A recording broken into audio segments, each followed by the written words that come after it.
Viewers আসসালামু আলাইকুম। কি খবর সবার? আজকে আপনাদের সামনে হাজির হয়েছি একটি বিষয় নিয়ে, এবং এই বিষয়টি নিয়ে অনেকেই আমার কাছে প্রশ্ন করেছেন এবং অনেকেই জানতে চেয়েছেন যে ওরাল সেক্স কি, বা ওরাল সেক্স আসলেই নিরাপদ কিনা, কিংবা ওরাল সেক্স কিভাবে করা যায়, বা এটা করলে আসলে কোনো ক্ষতি আছে কিনা, বা এটা করলে কোনো ঝুঁকি হবে কিনা, বিভিন্ন বিষয় নিয়ে ওরাল সেক্স সম্পর্কে অনেকেই জানতে চেয়েছেন, এবং সেই সম্পর্কে আসলে ছোট্ট একটা ধারণা দেওয়ার চেষ্টা করব। প্রথমেই বলে রাখি যে বিভিন্ন ধর্মে ওরাল সেক্সকে কিন্তু নিষিদ্ধ করা হয়েছে। বিশেষ করে ইসলাম ধর্মে ওরাল সেক্সকে হারাম, অর্থাৎ সম্পূর্ণভাবে নিষিদ্ধ করা হয়েছে।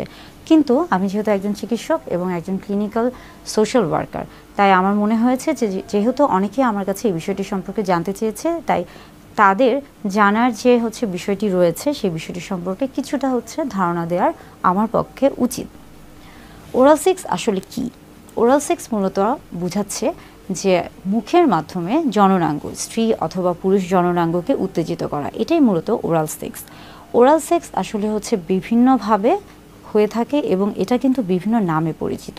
যেমন আমরা জেনে থাকি বা অনেকেই জানি যে ব্লো জব, প্রথমে জননাঙ্গকে উত্তেজিত করা, এবং এই ক্ষেত্রে মুখের মাধ্যমে পুরুষদের জননাঙ্গকে যদি উত্তেজিত করা হয়, সেটাই মূলত ব্লো জব হিসেবে পরিচিত। এর পাশাপাশি আছে রিং জব। সেটা মূলত দেখা যাচ্ছে যে এনাল রিজন, অর্থাৎ আমরা বলে থাকি যে পায়ুপথের যে জায়গাটি রয়েছে সেই জায়গায় যদি উত্তেজনা তৈরি করা হয়ে থাকে, সেটিকে রিং জব বলা হয়ে থাকছে।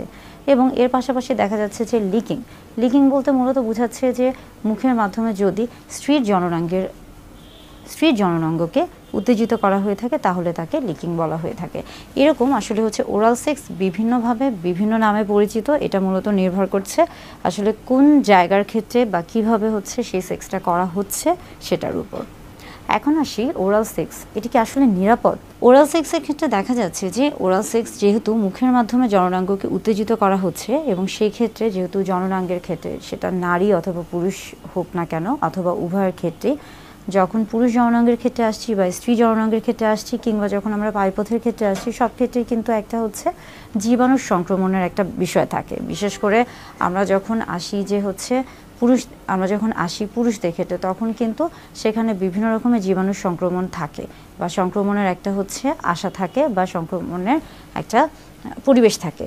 তাই অবশ্যই যখন ব্লো জব করতে চাবেন, বা ব্লো জব যদি কেউ করতে থাকে বা করেন, বা কারো করার ইচ্ছা বা অভ্যাস থেকে থাকে, অবশ্যই কিন্তু ব্লো জবের আগে বা ওরাল সেক্সের আগে সেই ক্ষেত্রে কিন্তু অবশ্যই তাকে আমরা বলে থাকি প্রোটেকশন, অর্থাৎ অবশ্যই একটা ব্যবস্থা গ্রহণ করতে হবে, এবং সেটা অবশ্যই সেক্সুয়ালি ট্রান্সমিটেড ইনফেকশন থাকে, সে যেন নিজেকে নিরাপদে রাখতে পারে, সেজন্য অবশ্যই তাকে কন্ডোম ব্যবহার করতে হবে। আমরা বলে থাকি যে এই ক্ষেত্রে কন্ডোম ছাড়াও ডেন্টাল ড্যাম ব্যবহার করা যায়, তবে কন্ডোমটা মূলত অনেক বেশি পরিচিত, তাই সবার ক্ষেত্রে কন্ডোমটা ব্যবহার করা অনেক বেশি সহজ হয়ে থাকে।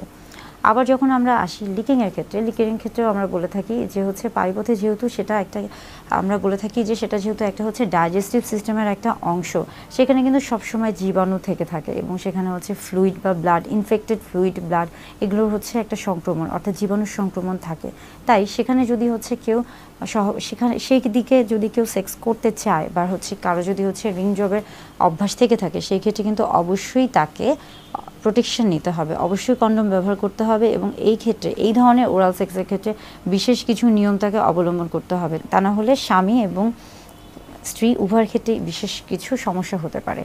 এখন আমরা আসি লিকিংয়ের ক্ষেত্রে আমরা বলে থাকি যে যেহেতু যোনিপথ বা ভ্যাজাইনাতে একটা অন্যরকম একটা স্মেল থাকে, বা অন্যরকম একটা যেহেতু প্রাকৃতিক একটা স্মেল থাকে, এবং অনেকের ক্ষেত্রে ওরাল সেক্সের ক্ষেত্রে যখনই কথা আসছে, তখনই অনেকে এটা পছন্দ করে, অনেকে এটা পছন্দ করে না, অনেকে মনে করে যে এটা ঠিক, অনেকে মনে করে এটা ঠিক না।